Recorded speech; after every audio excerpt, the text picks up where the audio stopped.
just by the nature of translation, you kind of have to learn about it. Yes, and I think I wonder sometimes because I mean I'm not an academic, like I keep saying, and but I have had a somewhat unique path, and I'm wondering if the fact that I do come from a translation background has also fed into some of the things that I've done. Because, for example, I was reading the Piantadosi paper. Well, the video I did is basically the Piantadosi paper, this kind of repackaged for a solo language learner, layman kind of audience. Yes. And one of the things that was interesting was that, I mean, we can actually talk about this properly later if you like. But one of the points that he makes is that when you go for this connectionist approach, you end up saying that language and thought are not the same thing.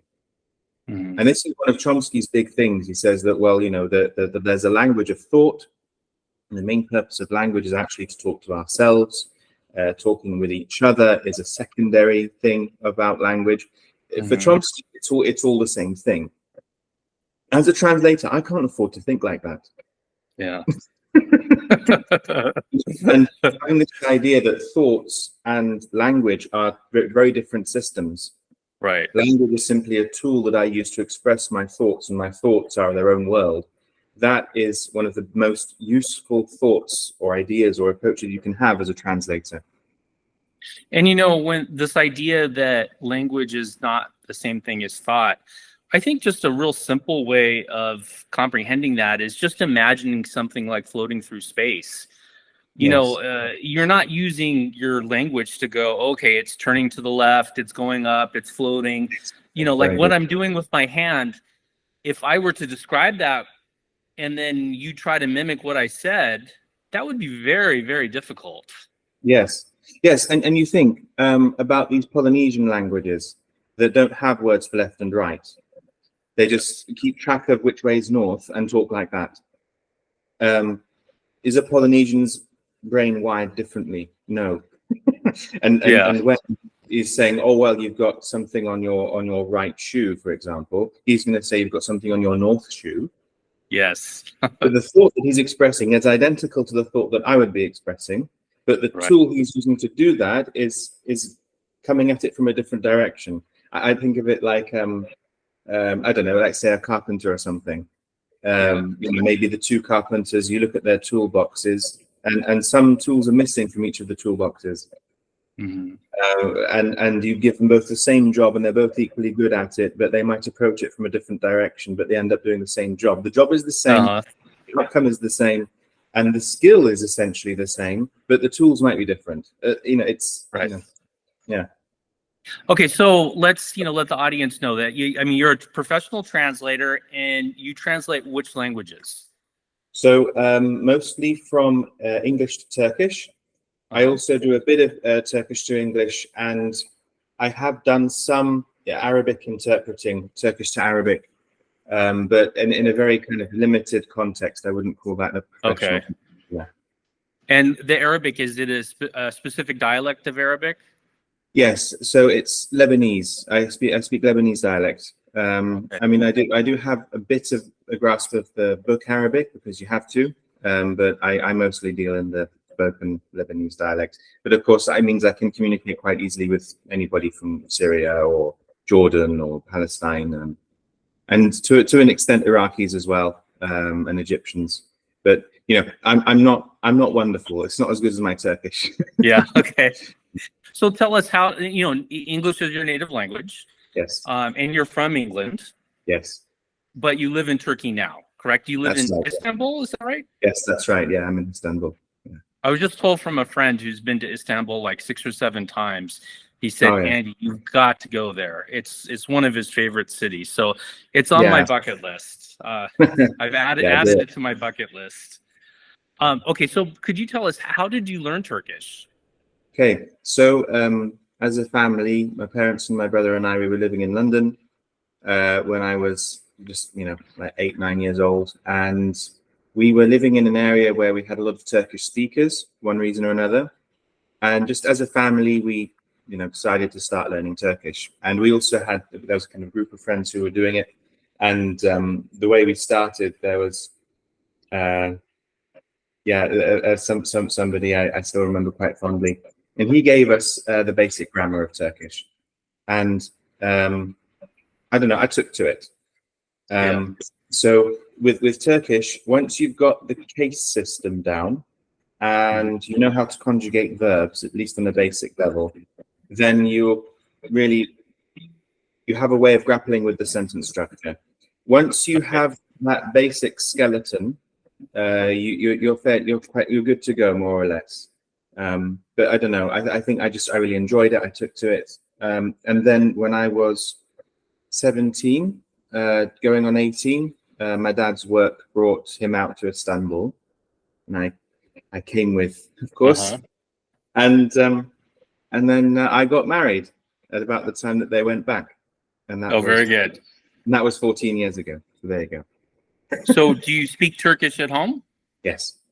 Oh, excellent. Not for want of trying. Not for want of trying. Yeah. You know, it's funny. It's like my mum speaks fine. The Turkish is fine, but I feel, at least in my case, that language is very intertwined with your emotions and feelings and very deep experiences. Speaking Turkish with my mum would feel weird. Speaking English with my wife feels weird. The language we met and fell in love in was Turkish, and so to suddenly switch to English just doesn't. I don't know. We're not in the habit of switching. We never made that habit, and we've tried a couple of times to say, "Oh no, you've got an English husband. This should do something for your English, shouldn't it?" And her English is actually very good. Oh yeah. But no thanks to me. I feel that that with languages, for me, my native language is American English, as you know, but I do speak Spanish quite well. And then I speak like broken French. And my Spanish, if you use swear words or try to insult me, I'm going to understand every single word, but you really can't hurt me with Spanish because I just don't have that emotional connection to it. Even though I can tell you exactly what you said in English. Yes. But I find it interesting that there's you were talking about how it would just feel weird to talk to your wife in English or your mom in Turkish, even though they're both capable. Yeah. And I wonder what you'd say about this. I mean, the age at which I came out here, 17, 18, I was already fluent. But I've had quite a pronounced accent, of course. But as you can imagine, when you're that kind of an age and you really, really want to just blend in, that has a very profound effect on the way you think about everything at that kind of age. And if you had been in, let's say, Mexico at that kind of age, then you're caring a lot more about what people think of you, then maybe it would be possible to get to you in Spanish. I don't know. Yeah, absolutely. It's all about the emotions, the connotations that you have personally with the words. Yeah. And since I didn't grow up speaking Spanish, I learned Spanish as a young adult. Right. So, and then I used it in my career. I became a bilingual teacher, and then that's when I started to get really good at it. I didn't have those early experiences to have those those connections. Yeah. So one of the things that I've always thought about translation and working with translators, and of course I've had to translate on the spot, but never done it professionally, and I really don't have the skills to do it professionally. I've always found that just because you have a native speaker who's completely proficient in the other language, that doesn't mean they're good at translation. No. So could you talk to us about that? What are your thoughts on that? Okay, I'd like to give you an analogy. So being a good writer is one thing. Being able to write a good novel, that's a skill, isn't it? Being able to write a good screenplay, that's another thing as well. Somebody who's good at writing a novel might not be good at writing a screenplay and vice versa. Right. You might have somebody who's good at doing both. But now what about adapting a novel to a screenplay? Oh, that's an interesting comparison. Third skill. Somebody who can write a good novel and can write a good screenplay might not be so good at adapting a novel to a screenplay. I love that. So you think of how a novel goes, you know, maybe you might have 80%, 70, 80% of the text is narration. You can't have a movie with 70, 80% of the dialogue being narrations, like it was like this, it was like that. The style Right, it wouldn't work. Wouldn't work. Right. And it's a very specific skill to be able to successfully do an adaptation of one medium as another. And I think when you think about it like that, I think that might help to explain why, as you say, you can have a native speaker, you can have a bilingual person who's not very good at translation. What exactly are we trying to do here? There can be a fundamental conceptual misunderstanding of what translation is supposed to be. I've also found that it's largely true that native speakers don't tend to understand how their language works. Yes. Having said that, they're the most proficient people at that language. Yes. You know, obviously they're a fluent speaker. It comes naturally to them, but they rely on whether something sounds right. That doesn't necessarily mean they understand how it works. No. And so I've found working with native speakers in Spanish and obviously native speakers in English, that there was even times where somebody was helping me with a translation and they're better at Spanish than I am, but yet I would end up explaining things to them, even though I'm like, your Spanish is so much better than mine. Yeah. Yeah. Yeah, it's true. And I think, well, you know where I come from in this position. I don't believe that language can be isolated from the context in which it's used. Right. So I'll give you a funny example. When we first came out to Istanbul, we had good Turkish. But it's funny, Mum goes into the butcher's for the first time, and there are these terms for minced meat, and even I don't know what we call it in English anymore. There are Turkish shops in London. You've got your kebab shops, you've got your grocers, you've got different things. What you do not have is a specifically Turkish butcher. Yes. Okay. So no matter how much you're dealing with Turkish people on a day-to-day basis in London, you are never going to need the Turkish words that you need in a butcher's shop. Right. And so she came to the butcher's like, what? Yes, okay. I'd say like with a bank account, for example, you know, even if you're in a neighborhood where 80% of the people are Turkish in London, and you go to the bank speaks English, you come out here, you've got to open a bank account in Turkish now. So I think there's a domain aspect to it as well. You know, if you want to have context-free language, and you just measure it in that one dimension of, well, you know, are they good with all the grammatical structures? Well, that's a different question. It's like, is this person competent in the same domain in both languages? When you want to say a specific thing in English, how do you normally say that specific thing in Spanish? And if you've lived between two countries, or you've spent a significant amount of your life in this country rather than that one, you're going to have gaps like that. Absolutely. You know, I was interacting with some native speakers of Spanish who were pretty good in English, very, very conversational in English, and the word corn dog came across, and I asked them, well, how do you say corn dog in Spanish?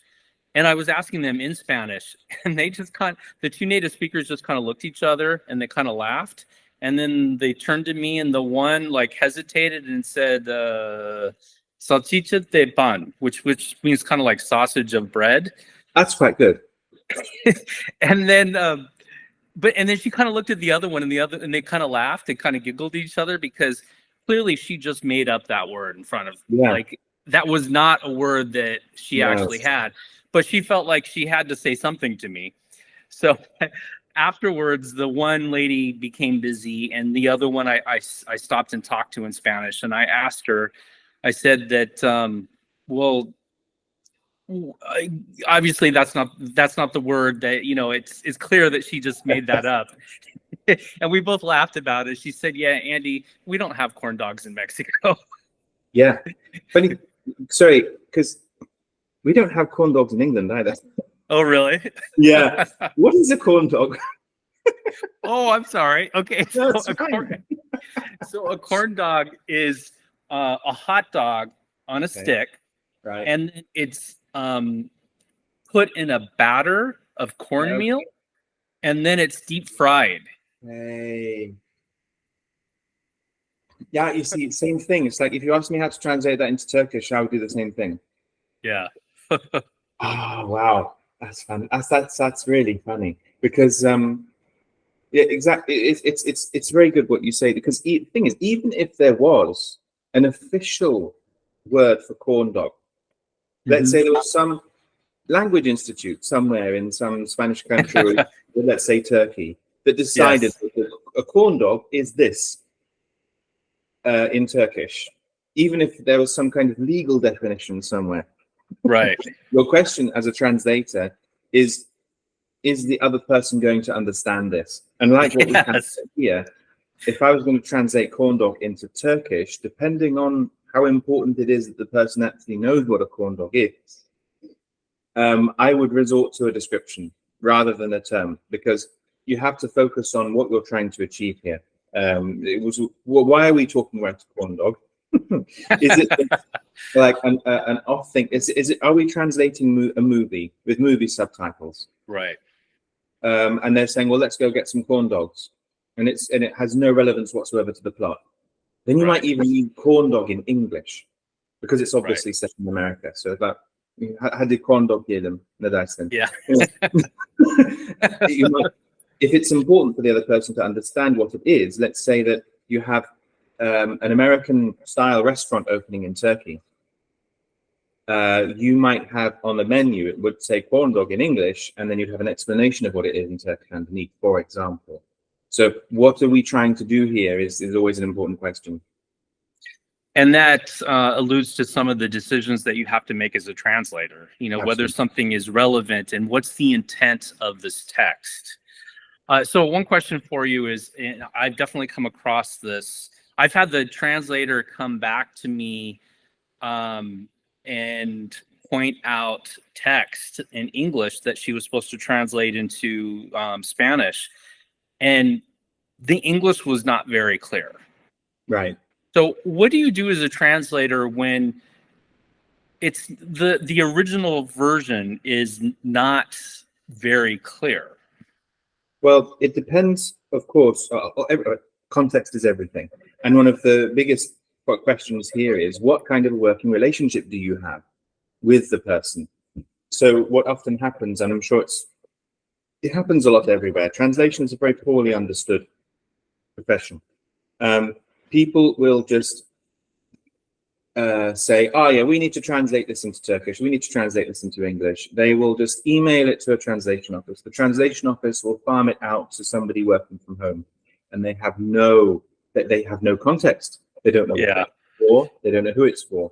But the thing is, if the customer doesn't care enough about the translation to make themselves available, then as a translator, you just have to make the best that you can of it. So you have make an educated guess of what they're trying to achieve. You make an educated guess of the bases that you need to cover. If it's a legal text, then you absolutely have to go and ask them about stuff you're not sure about, because the contract to say what it needs to say. Otherwise, basically, if they're not worried enough to make themselves available, then that means that they have a certain tolerance for, let's say, mistakes, or things not turning out the way they might have wanted. And a lot of the time, it's just, yeah, this needs let's have it translated, and the customer doesn't even check it; they just stick it on and send it, and it's like, nobody is getting back to you. But I always just go on. Sorry, that's a very pessimistic way of talking about it. But the way that I'm trying to work with people, because I work with a small team sometimes, I say, look, don't guess. Please don't guess. Like, I trust you as a translator. I know that you're you're good at what you do, but you know, unless you have the full picture, you cannot do the best work that you can do. So if you're not sure about something, mark it. Say, I need like, I don't know, some document. Does it exist in Turkish already, or what is it? Where is it? What? Just write a note. Say, I couldn't check this. I didn't know where to check this out. Please, can you look into this for me? And say, look, just fine. Don't worry about it. I'm not asking you to make a perfect translation off the bat and submit something to me that has no comments on it and is clean, but where you've actually guessed. I don't want that. I want you to tell me about the things you're not sure about, and then we work together on it and we get a good solution. But that has more to do with the specific relationships and working environment you have than with the essence of translation itself. Absolutely. And having been on the other end of that, you know, somebody who puts in several translation requests, I did have a very good working relationship with the translators I work with. And it was fantastic because it was a second set of eyes for the work. So there were times where they would ask questions and then I would go back and change that sentence in English. Absolutely. Based on the questions they asked me. Yes. And you think about it, if you think of, as we said before, you know, language is a tool we use to express thoughts. So the final recipient of your English document is not really maybe worried about all of your thoughts. They're worried about your thoughts conveyed in the document that affect them personally. And maybe 90% of your audience will get everything they need from your document as it is in English. But the translator has to think about everything because they need to convey all the thoughts that you've tried to convey in English and cover all the bases. So let's say there's just a couple of sentences that maybe 1 or 2% of your readers are actually going to need. Your translator is going to care, if they're a good one, they're going to care enough about those specific sentences. Say, what are you trying to say here? I couldn't get it. And like you said, that might be the first time you realize there's a problem with those sentences in English. Right. Because in most circumstances, those never really came up. But a good translator will try to cover everything. And as you said, that's a very common thing. I have seen a lot of times where the source document gets edited because of translator feedback. And that's a sign of a good working relationship. Some of those times is because of ambiguity. Maybe the sentence was completely accurate way to express the thought in English, but it turns out it's ambiguous and the author of it didn't notice that it was ambiguous. But when you're a translator, you're constantly thinking about that. Yes, it's true. It's true. It's true. Yeah. So a question for you, and with Turkish and English, I'm sure that this is probably a very good example of that. When the grammatical requirements of the two different languages just don't align. Mm-hmm. Are there times where, you know, you always have to ask yourself as a translator, am I going to translate this literally, or am I just going to translate the intent of it? Yes. When the grammar is so different and you have to make decisions about what to include and exclude, tell me about the thought process there. Well,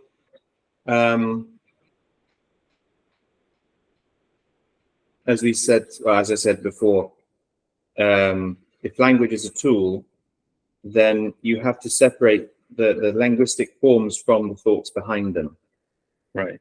And another thing that you can add to that mix is the idea of implicit and explicit knowledge, or implicit and explicit communication.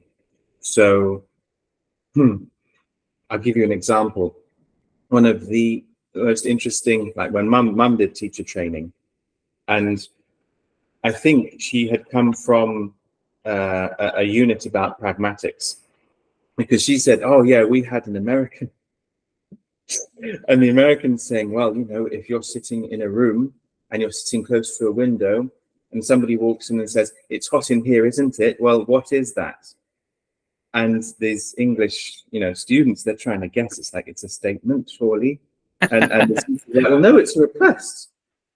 Right. And it's like, well, I don't know. Maybe it's an incorrect impression. But of course, this was an example of how sometimes we imply things. Of course, in English, culture, that's, you know, dropping hints like that is not really done, you know. You know, because it's like we're expecting each other to read each other's minds. You know, you get to that kind of a level. It's like, if you want me to open the window, ask me to open the window. I will open it for you. Yes, be direct about it. Wait, no, please don't do that to me.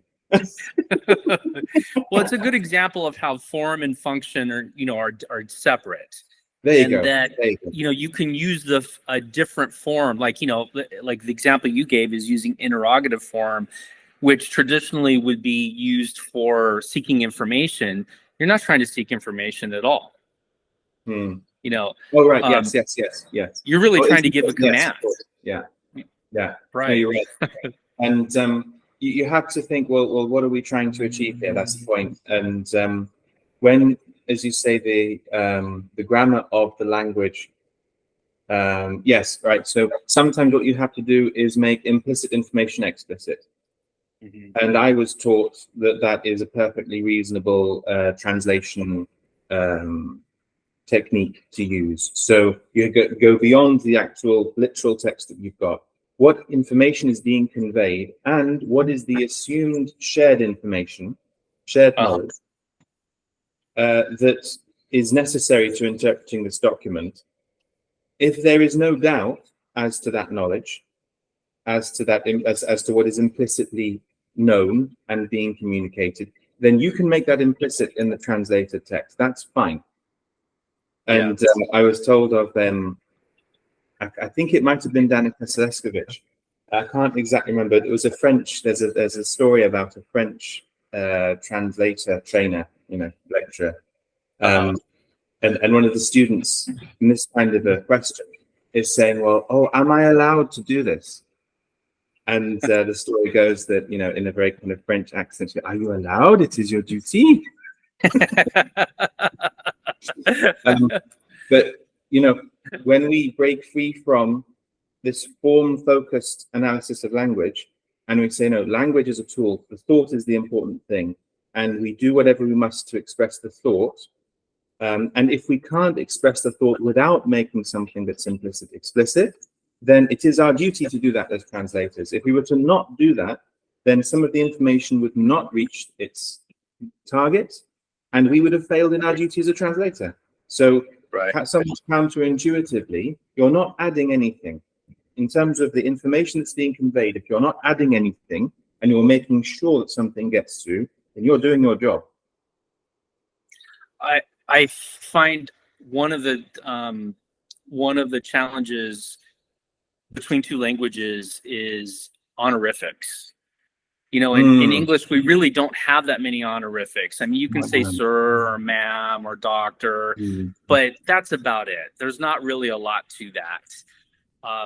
But in some languages, well, you know, even other European languages, you know, like French, you know, there's tu and there's vous, or Spanish, usted and tú.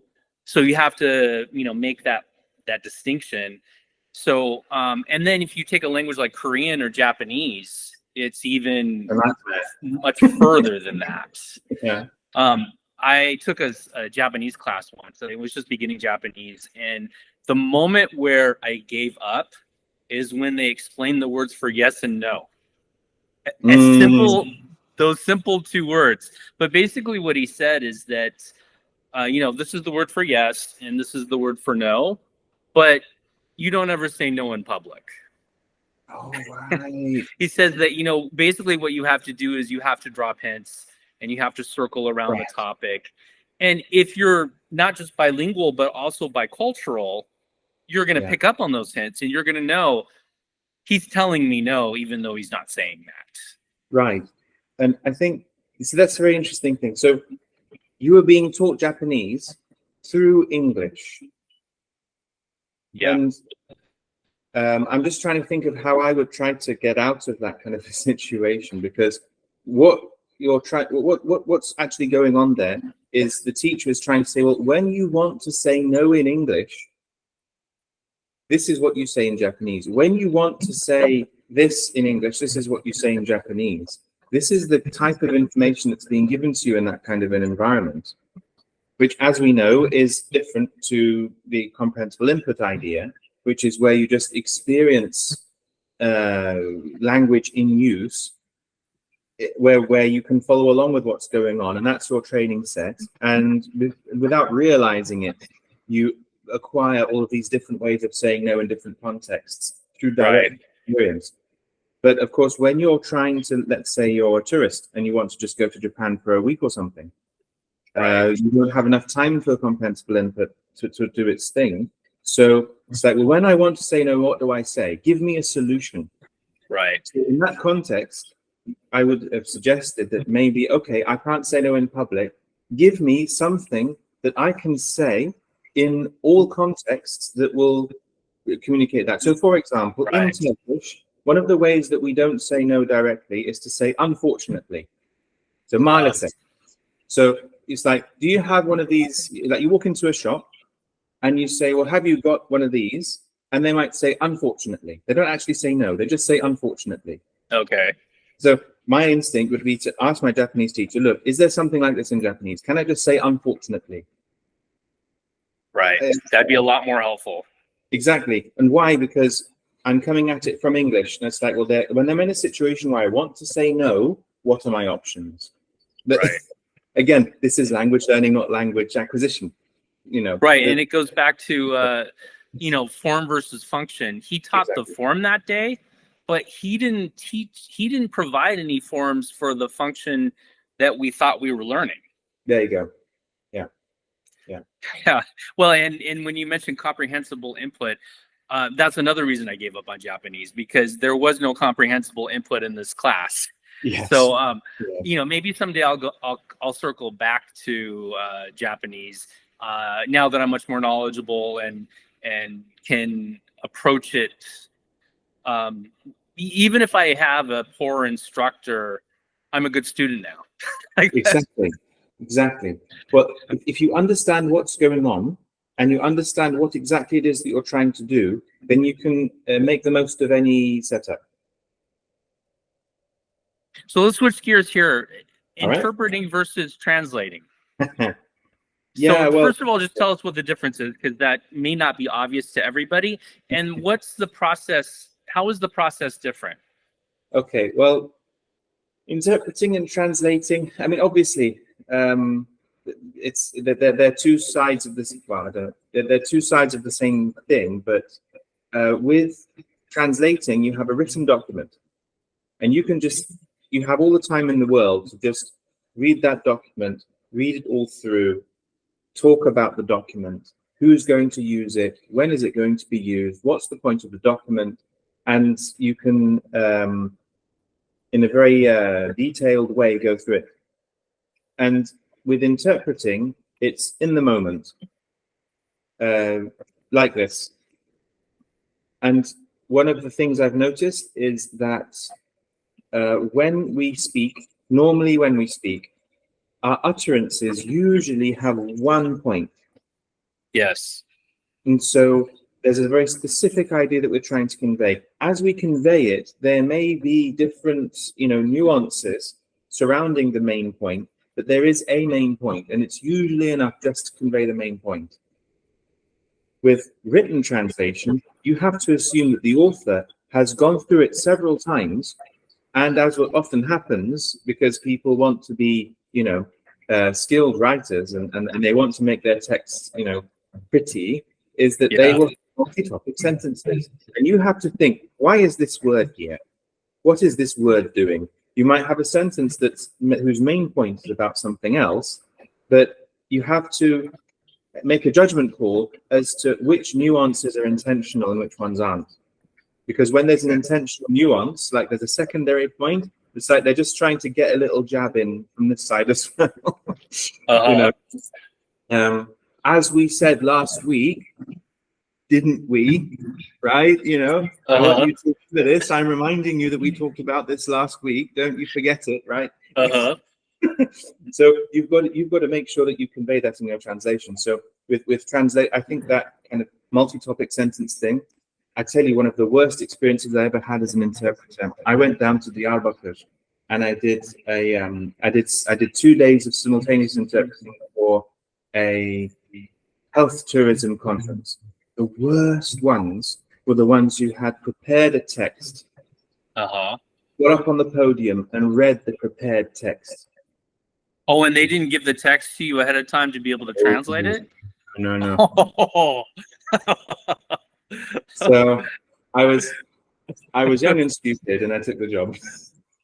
But you know, it was cool. It was fun. But still, it's and in the end, though, somebody gets up on a podium and reads one of these really long, convoluted texts, and it's just talking about, our company does this, that, and the other, and we have this here and that there, and we offer this, and this services. The people listening to that in the audience, what are they getting out of it in the original? Right. The people in the audience are only able to focus on one point at a time, because that's how spoken interactions work. So nobody complained. I was just kind of focusing on the main points. It's like, yes, and we offer a range of services. Because honestly, when he lists it, like we offered A, B, C, D, E, F, like nobody's thinking about that. Nobody's really processing that when they just listen to it. You know what I mean? Yeah, the few times that I've had to interpret, like during it's usually during meetings, and it was an educational setting, and usually there'd be a parent that would speak Spanish, and then there's a monolingual teacher in English, and I would have to interpret for the teacher. I would always tell the teacher ahead of time, just tell me one sentence at a time. Now, part of that is the fact that I'm not an interpreter, and I'm just doing the best I can here. But what I found is that if I let them talk in, say a whole paragraph orally in English, I'm not going to remember everything they said. And it's not even about being able to interpret all of that into Spanish or the other language. It's about remembering the English that's a problem for me. Yes. So what are some tips that you would give somebody who's working with an interpreter or with a translator? Okay, well, here's another analogy for you. A translator is an ambassador, not a telephone. Yes. So imagine you're the president of a country, and you have an ambassador in another country. And you pick up the phone and you talk to your ambassador, and you say, go to the government of that country and tell them we want this, this, and this, and this, otherwise no deal.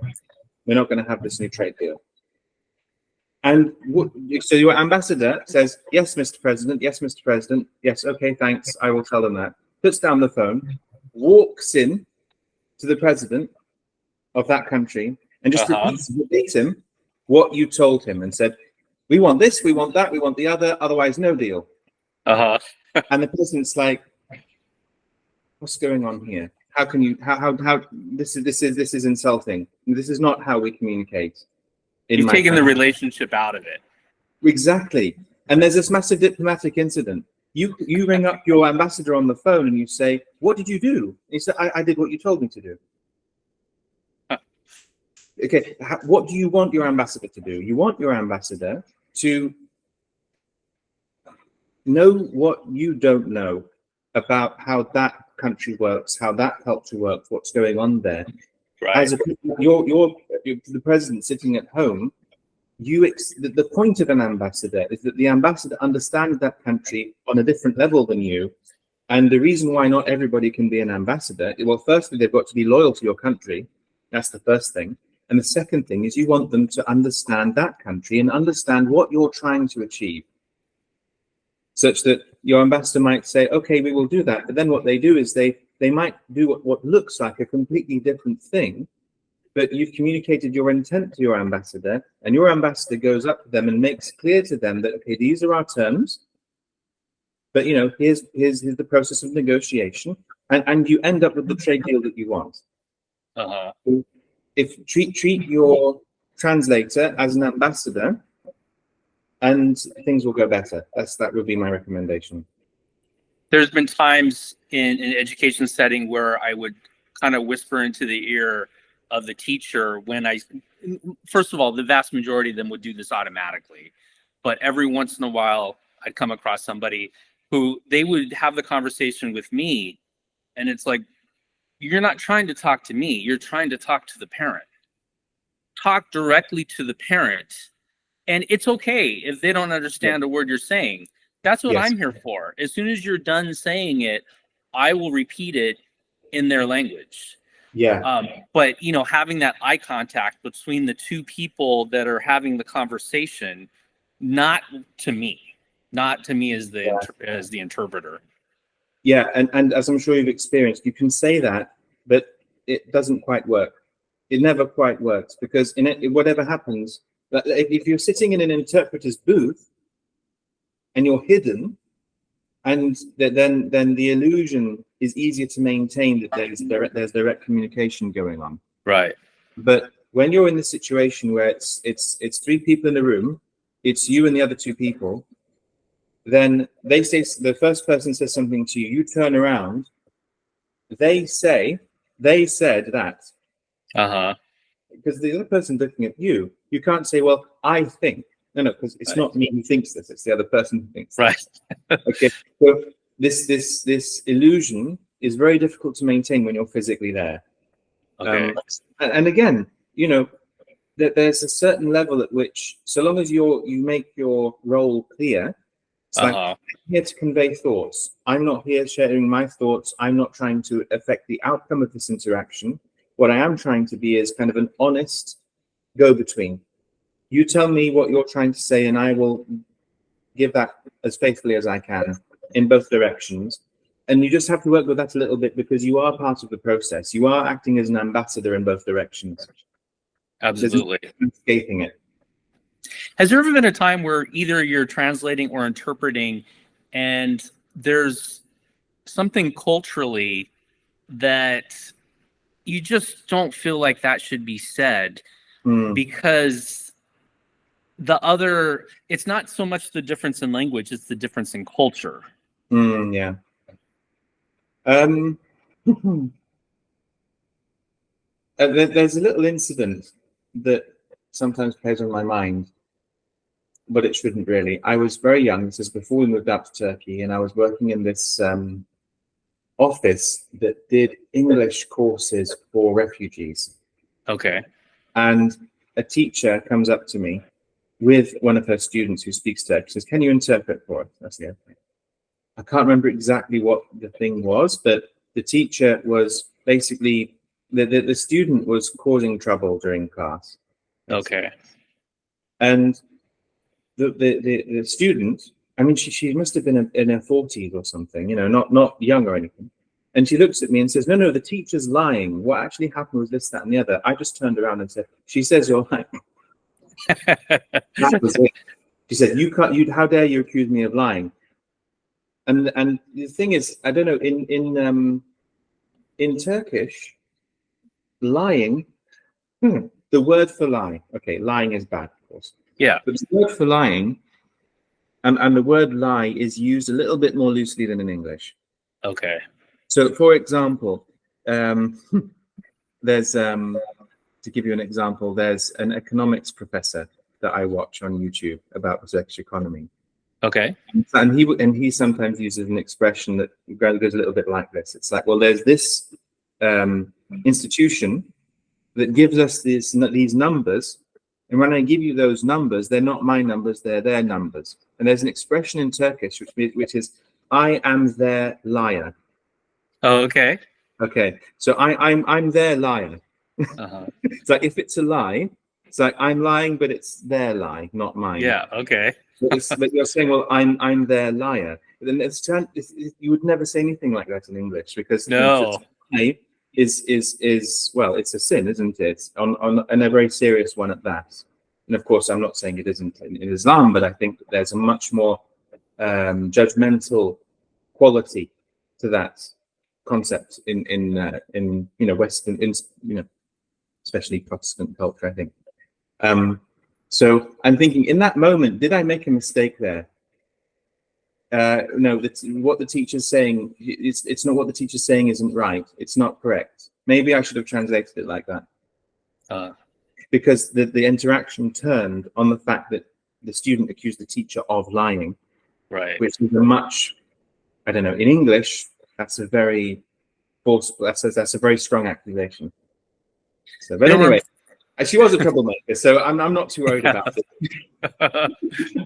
I used to be a school site administrator for an elementary school, and the neighborhood was a neighborhood that predominantly was native Spanish speakers. Yeah. So the majority of the day I'd be speaking Spanish, and the people in the office, like the secretaries, they all were bilingual, and they were native Spanish speakers, or at least very highly proficient in Spanish. But I would always just speak Spanish with parents and families directly myself. But in Spanish, I only have like 2 ways of saying everything. Okay. So, you know, for the majority of conversations, that's more than I need. I only need 1 way of saying everything. But every once in a while, I would have to tell a parent something delicate. And when that happened, I would always ask one of the native speakers to interpret for me. And it was the only time I asked for people to help me interpret, because I knew I could say what I needed to say, but I just knew it would come off as way too blunt. Yes. You know, I know what you mean, but you know, sometimes being a non-native can be an advantage. And what I mean by that is that, of course, this depends on the culture, but if you took a parent off to one side and you said, look, my Spanish is not 100%. It's a difficult subtopic. I don't know the right words, but please, you know, cut me some slack. This is what happened. I'm sorry if this is not the right word. Right. You know, they're not going to be offended because you're not. That's a great way to handle it.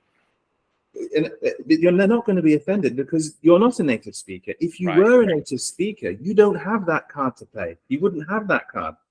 Right. You know, and you know, sometimes in the way that kids get away with saying all kinds of stuff, you also get away with stuff because, you know, they're not expected to completely navigate the culture. Like with these honorifics, you know, you go to Korea, you're a white man. You get the honorifics wrong. It's like, well, yeah, you're a foreigner. Of course, you're going to get them wrong. Yeah, they're not expecting me to get that part right. Well, you know what I think is interesting is what you said. I think is very interesting, and I think that people will often get prejudged based on what they look like.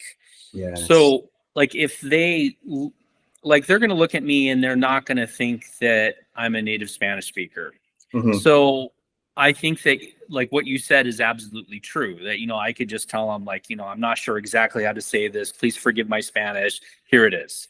Yeah. But there are other people that speak Spanish at the exact same level as me who look like they're a native Spanish speaker.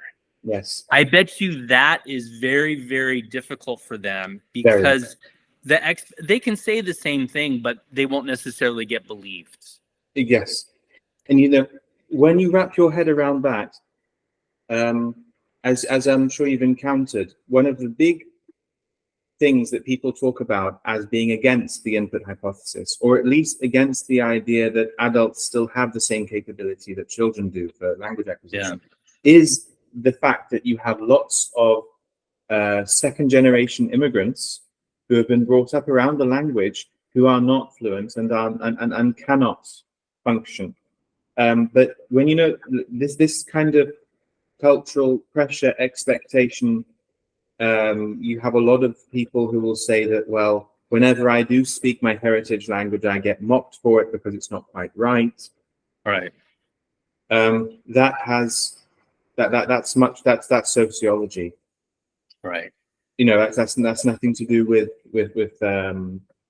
whether or not you can learn a language, because people clearly can. I mean, you have automatic language growth, and it's still going on the internet. People are learning languages this way. It's clearly not the thing, but to be brought up with these expectations, just these expectations, often unspoken, they put a lot of weight on a young person's shoulders. And yeah, of course, they're going to struggle with that. It's not fair. It's just not fair. Absolutely. Yeah, I totally agree with you. Yeah. So tell me, what is something that's difficult to translate between Turkish and English?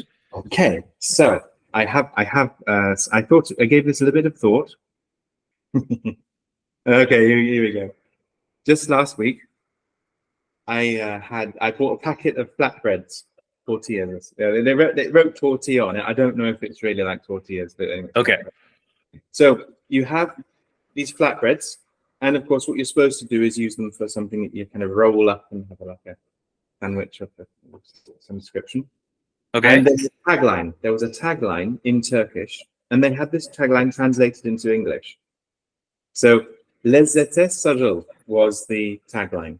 Okay. So Turkish speakers will immediately get this, but this lezzet is like, you know, flavor, tastiness, whatever.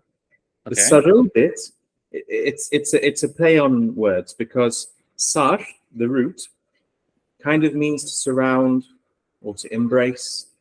Okay.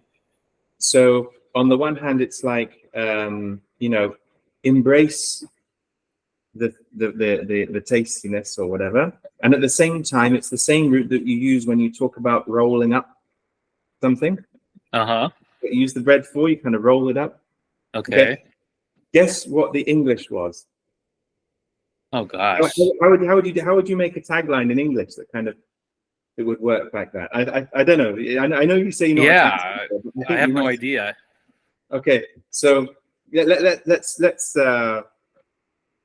brainstorm this a bit. So, Okay. how do we normally talk about how we use a tortilla? You roll a tortilla? You could, yes. I don't know. You could also talk about wrapping. You call them wraps sometimes, don't we? Yeah, especially in a non-Mexican context. Absolutely. And Like a burrito could be if a burrito doesn't contain Mexican flavor inside, it's usually called a wrap. Okay, good. There you go. So, Okay. so as a tagline, what I thought of was maybe get wrapped up in the flavor, something like that. Oh, okay. I love it. Something like that.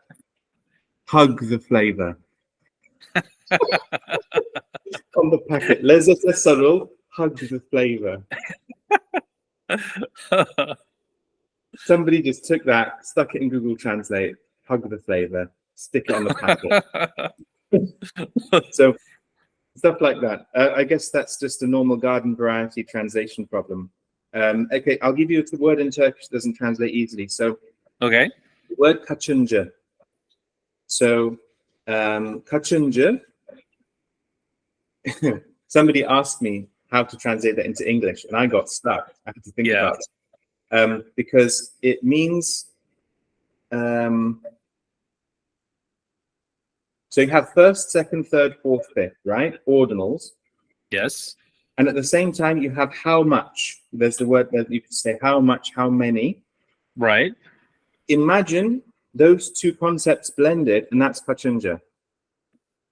So Okay. in Turkish is Abraham Lincoln, ABD'nin kaçıncı başkanı? And I was thinking, Abraham Lincoln was the whichest president, was the what president, was the... But we don't have a word for whichest or what. Yeah. And I was like, how do you even say that? And it's like, what they say is, what number president was Abraham Lincoln? Okay. That's how you get around that in English. That's the workaround we have. So you have to have a whole phrase. Yeah, exactly. Yeah. Exactly. Something in the other direction is pattern in English. So you know how maybe I don't know the video I did recently about grammar and stuff. Yeah. Excellent video. Thank you. I was saying that neural networks are proof of concept that patterns don't have to be made of rules. And in Turkish, that's a very difficult thing to say because you can say pattern, but it kind of means a repeating pattern in fabric or something. Okay. Or like a template or a model. It's like, no. I'm not talking about templates here. So the way I would express that in Turkish would be quite different. I'd say something like to perceive something or to recognize something, you don't necessarily have to have a template or a rule. Okay. I haven't done this video in Turkish yet, but if I did, that's how I would do it. I wouldn't even go down the route of trying to find a specific thing to, well, I might, but in that kind of video, you tend to repeat yourself anyway. Right. But the way I would approach the thought would be quite different for that reason. Huh. So the name of the video that you're discussing, grammar doesn't exist. Yeah. So just the title alone is reason enough to watch it. And you have some compelling arguments. I find I'm going to put a link in the description to that video so people can watch it. I think it's really, really cool. So real quickly, Google Translate. You mentioned Google Translate. What are your thoughts on Google Translate? Well, Google Translate, it's getting better and better, not least thanks to large language models. And I know in the background, I think they're using, either LLMs or, similar neural network type architectures. And I think in time, they will start to get very good for repeating situations. If you're translating something that has surely been said or translated before, then I think Google Translate is going to do a great job. However, of course, like with this hug the flavor thing, there are limits, and especially when you're doing something for the very first time, especially if you have a project that is new and innovative, then how is the translation software going to know what you mean on any level? Right. One of the tricks I use to try and get the best out of Google Translate, if you speak 2 languages, then you can make Google Translate into a very reliable tool for yourself, because what you do is you take your 2 languages, you type it in the language you know, and you type it into the other language you know, see if it means what you want it to mean, keep tweaking it until it means what you want it to mean in translation, and then take that final version and then get the language you really want. So then you verify that Google Translate actually gets it. I think that's a little technique I use. I've several times put something in English, had it come out in Spanish, and then take the Spanish and put it into Google Translate again to see if it went back the other direction with the same words that I originally put, and it doesn't always. I completely agree with you that it's gotten better over time, because in the beginning it didn't seem very promising at all, but recently it really is a whole lot better, even though there's still issues. I feel that the one thing that would really step up Google Translate is if it was a little bit more interactive. If it would, there's certain words that you already know are ambiguous in one language but are not in the other. So, I wish that, if you could put in a word, like for instance, just the word you. We basically only have one word in English, but in Spanish, there's 3 different ways to say you. If the context isn't clear, then it should just ask you, are you talking about one person? Or are you talking about more than one person? Just having that interaction so that it picks the right thing. And I think I need to try this, but if you went over to ChatGPT and actually had a conversation with it and said, look, I want to translate this paragraph into Spanish, but I need you to check with me about things that are ambiguous. Here's the paragraph. See what it does. You might get something interesting out of it. Because the funny thing is, ChatGPT was originally intended as translation software. Oh, wow. That's fascinating to me, that it wasn't intended as that. But it is a very good mimic of all kinds of interactions. And of course, one of the big things that we're talking about here is that a translator is a member of your team. They're your ambassador. There needs to be real communication. You can't just play this game by numbers. It doesn't work. There's a human element to it, and ChatGPT models those human interactions. So I wonder how that would work. And like you said, if you were to have, I don't know, they call them plugins, I suppose. If you were to have a translator plugin, but it's like a translator friend or something, bilingual friend plugin. to say, you type in what you want to say, and it gives you the translation, but below it gives you comments, and it says, well, I have some questions for you. Like, is this for one person or is this for many people? Yes. For a formal situation or not? And Right. if like a second window that says, answer these questions for me, and then I can be sure I've got it right. I don't think ChatGPT is too far away from that. Yeah, gender would be another one. You know, is There this you go. noun referring to a man or a woman?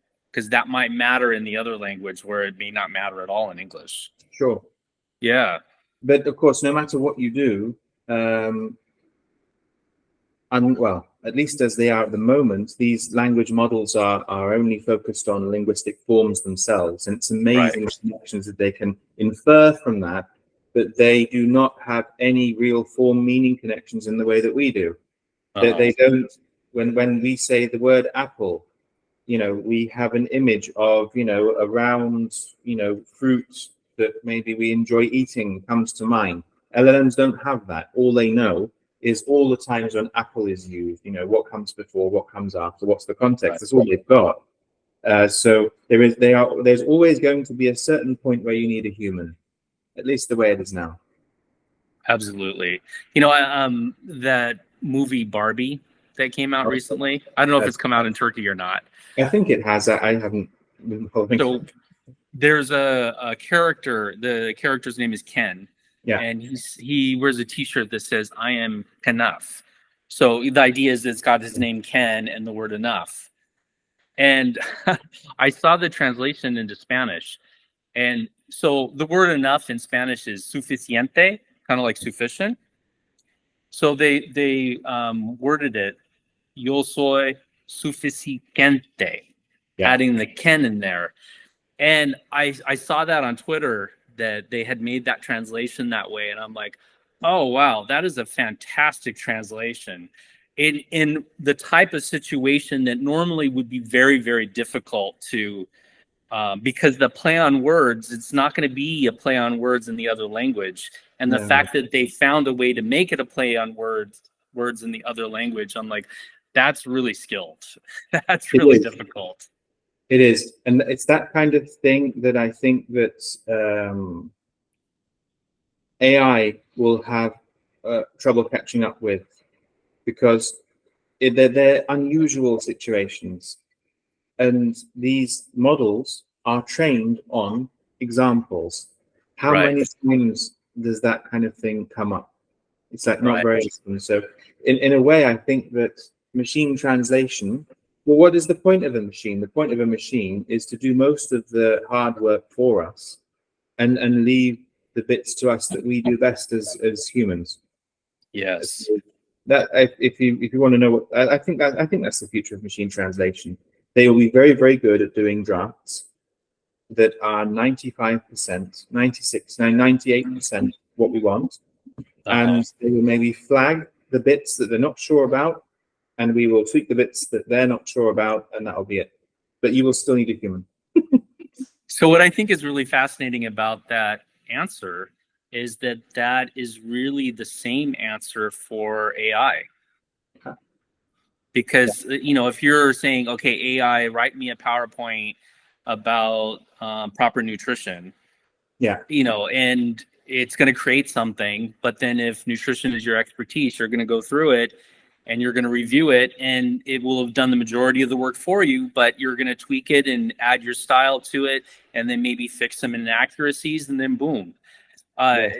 Really a similar process. So it's interesting to see the overlap between those two. And it also goes back to the fact that like you explained, that technology came out of translation. Yeah. Interesting.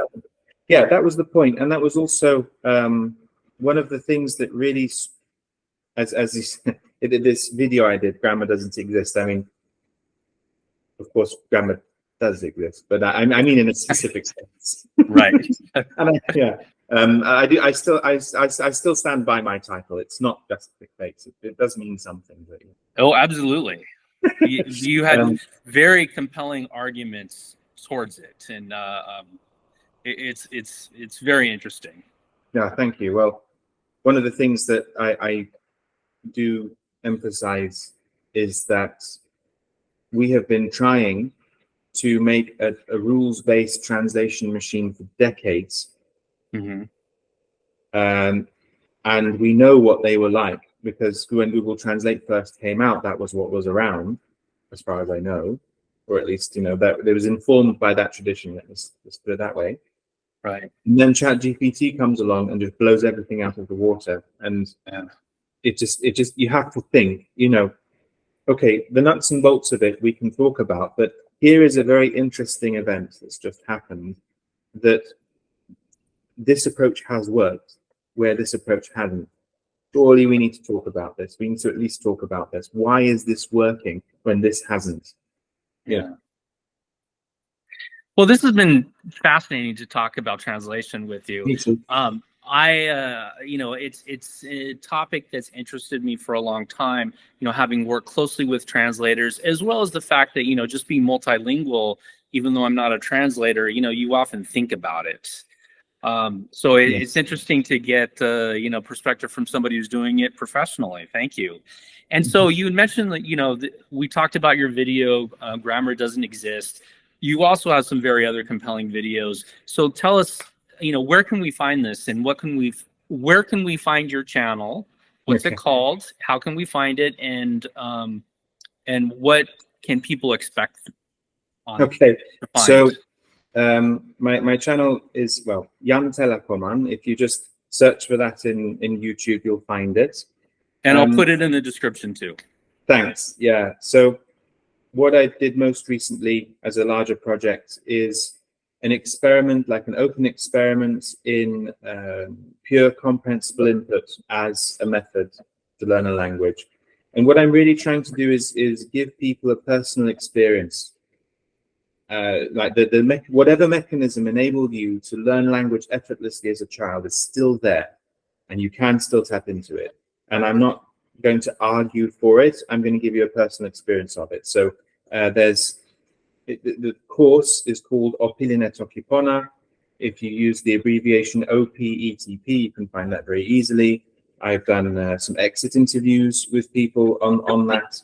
And I think it's a really quick and easy way to have that experience if you're not sure about this whole idea of, you know, input and focusing on input. And yeah, my real focus is just, you know, sharing some of the things that I've come to appreciate over the years. You know, I want to just kind of serve it up so that others don't have to go down the alleyways and such that I have. And I want to kind of unblock people, because I see that a lot of people are frustrated with themselves, they're frustrated with language, and in many cases I think it's for no good reason. It's just because they've been misdirected. Absolutely.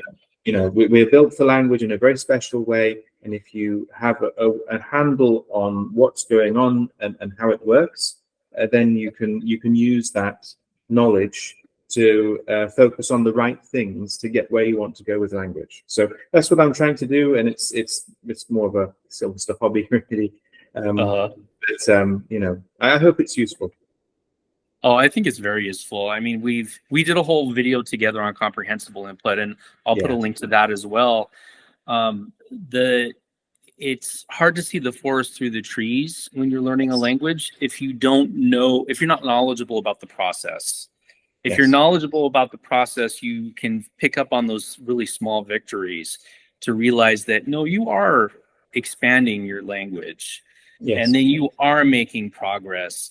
But if you're not knowledgeable about that, you're not going to notice that. You're going to become frustrated, and it's going to be all over. You're going to give up.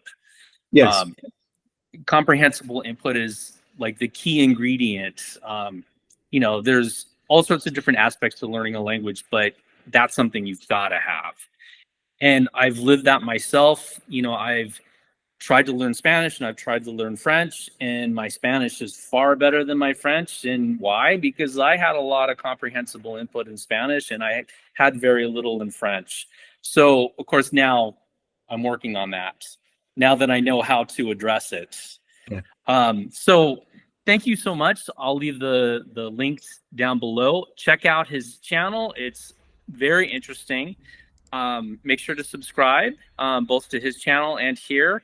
And thank you so much, Stoll. This has been a pleasure. Thank you very much. It's a pleasure and an honor. Thank you.